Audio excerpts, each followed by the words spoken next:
በሁለተኛው ዙር ኮሪደር ከጀመርናቸው 8 ኮሪደሮች ውስጥ አንዱ ነው። ወደ 4 ኪሎ ሜትር የመንገድ ርቀትን የሚሸፍን ነው። 4 ኪሎ ሜትር የሳይክል መንገድ አለው። የ8 ኪሎ ሜትር የእግረኛ መንገድ ተሰርቶለታል። የእግረኛ መንገዶቹን እንደምናየው በጣም ሰፋፊ ናቸው። መንገዱ ላይም እንደምናየው በርካታ ሰዎች የሚንቀሳቀሱበት ነው። የህፃናት መጫወቻ፣ ፋውንቴን፣ ፓርክ፣ የመኪና ፓርኪንግ የሚባል ያልነበረው መስመር ነው። በአሁኑ ሰዓት ግን ሶስቱ በጣም ማነቆ የተባሉ ቦታዎች ላይ የመኪና ፓርኪንግ መፍጠር ችለናል። ከዚህም በተጨማሪ ደግሞ ወደ 13 የሚደርሱ የታክሲና የአውቶቡስ መጫኛና ማውረጃዎችን አካተናል። ጥሩ መብራት ገብቷል። ከሁሉ በላይ ግን ይሄንን መንገድ ልዩ የሚያደርገው ከሌሎቹ ኮሪደሮች ሁሉ በርካታ ትናንሽ ቢዝነሶች የሚገኙበት መንገድ ነው። እነኚህም ቢዝነሶች በአብዛኛው አላነሳናቸው ሙሉ ለሙሉ በሚባልበት ከኋላ ቦታ ፈጥረን እነሱን ወደ ኋላ አስጠግተን በአዲስ መንገድ መስራት ያለባቸውም እንደ አዲስ እንዲገነቡ ነባሮቹም ደግሞ እንዲያድሱና ስታንዳርዱን የጠበቀ የከተማዋ ስታንዳርዱን እንዲያሟላ ተደርጎ እንደምናየው ሙሉ መንገዱ ላይ ቢዝነሶች አክቲቭ ናቸው። በርካታ የስራ እድል ተፈጥሯል። ሰዎች የሚሸጡበት የሚሸምቱበት ምሽት እንኳን ብንመጣ እንደዚህ መንገድ ብዙ መንገዶች በዚህ ደረጃ አክቲቭ ናቸው ማለት ያስቸግራል። በጣም እሁድም ሌላውንም ቀን ጭምር የመነገድ የመሸጥ የመለወጥ በርካታ የህዝብ እንቅስቃሴ የሚታይበት ነው። ይሄ ሁሉ መንገደኛ ሲንቀሳቀስ ደግሞ የከተማችንን ጽዳት ውበት መጠበቅ ስላለብን ጽዱ አዲስ አበባን እውን ለማድረግ የህዝብ ንጽህና መጠበቂያ ወይም ደግሞ መጸዳጃ ቤቶች እንዲያገኙ አረፍ ብሎ ቡና መጠጣት ቢፈልጉ፣ መብላት ቢፈልጉ፣ መጠጣት ቢፈልጉ ይህንን ፋሲሊቲ ወይም ደግሞ አገልግሎት የሚያገኙበት መስመር ነው። እጅግ በጣም የተጨናነቀ መንገድ ነበረ። ዛሬ ሰፍቶ ቪው ጭምር እይታው ጭምር ከላይ ከጎሮ እስከ የካቲት 12 ወረቀት ፋብሪካ ድረስ በጣም የሚገርም ቪው ነው። ቀጥሎ ደግሞ እስከ መገናኛ ወደ ቦሌ የሚሄደው መስመር ላይ በግልጽ እናያለን።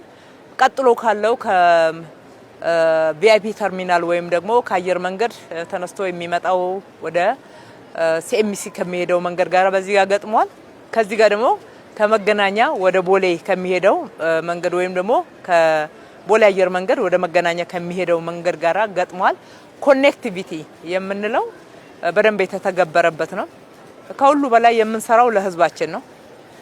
ለህዝባችን በጊዜ በገባነው ቃል ልክ የጀመርነው በወቅቱ መጨረስ የቻልንበት ነው። ህዝቡ በተሻለ ሁኔታ በላስቲክና በተለጣጠፉ ቆርቆሮ ቤቶች ውስጥ ሳይሆን እንደዚህ ብርት ብሎ ለአይንም በሚያምር ለቢዝነስም በሚያመች ሁኔታ መነገድ ምቹ ሁኔታ እንዲያገኝ፣ እግረኛው ምቹ ሁኔታ እንዲያገኝ፣ ተሽከርካሪዎች ጊዜን መቆጠብ በሚቻልበት ሁኔታ በዚህ መንገድ መጠቀም ይችላሉ። በዚህ መስመር ከመለወጡ በፊት የነዱ ሰዎች ምን ያህል ሰዓት ይወስድ እንደነበረ ማየት እንችላለን። ማሰብና ማስታወስም ይገባል። ይሄ ብዙ ትርጉም አለው። እንደ ተራ ነገር የምንመለከተው ሳይሆን ረጅም ሰዓት ስራ ባለመግባት፣ ወደ ቢዝነስ ወደ ቀጠሮ ባለመድረስ፣ ወደ ሕክምና ባለመድረስ ረጅም ሰዓት መንገድ ላይ ማጥፋት የትራፊክ ስርዓቱ በጣም አስጨናቂ ስለነበረ ያ ተቀርፏል። አሁን እዚህ መስመር ላይ ተቀርፏል። በወቅቱ በዚህ መስመር የሚጠቀሙ ጥሩ ማሳለጫ ነው። በሁለቱ ትልልቆቹ መንገዶች መካከል የ4 ኪሎ ሜትር ወደ የረርም የሚሄደው ኮኔክት ተደርጎ እየተሰራ ነው ያለው። በጣም ለኢኮኖሚው ትልቅ ግብአትን ይዞ የመጣ ነው። እንግዲህ ከተማችንን ውብ አበባ እናደርጋለን ስንል መሰረተ ልማቶቿን ማስፋት፣ ማስዋብ፣ መብራቶቿን ማደስ፣ ቆሻሻ ማጽዳት ብቻ ሳይሆን ማህበረሰቡ የተሻለ ተጠቃሚ መሆን የሚችልባቸውን እድሎች በስፋት መፍጠር ነው። ሲሰራ በርካታ የስራ እድል ተፈጥሯል። ከሁሉ በላይ አሁን ደግሞ ቋሚ የስራ እድል የፈጠረው ትልቅ ደስታን የሰጠን ከስራዎቹ ሁሉ ውስጥ ዘላቂ ልማትን በሚያመጣ ልክ በርካታ ስራዎች መፍጠሩ ነው። በጥቅሉ የጀመርነውን እንጨርሳለን። ለህዝባችን ቃል በገባንው ልክ ነው የምንሰራው። ስንሰራ ህዝባችንን አሳትፈን ነው የሰራነው፣ ብቻችንን አይደለም። የአካባቢው ማህበረሰብ ተሳትፏል። እነኚህ ሁሉ ከዳር እስከ ዳር የምናያቸው ከ100 በላይ የሚደርሱ ህንጻዎችና ሱቆች የታደሱት በማህበረሰቡ ተሳትፎ ነው። ስንተባበር እንችላለን። ችለን ደግሞ እያሳየን ነው። ጠንክረን እንቀጥላለን።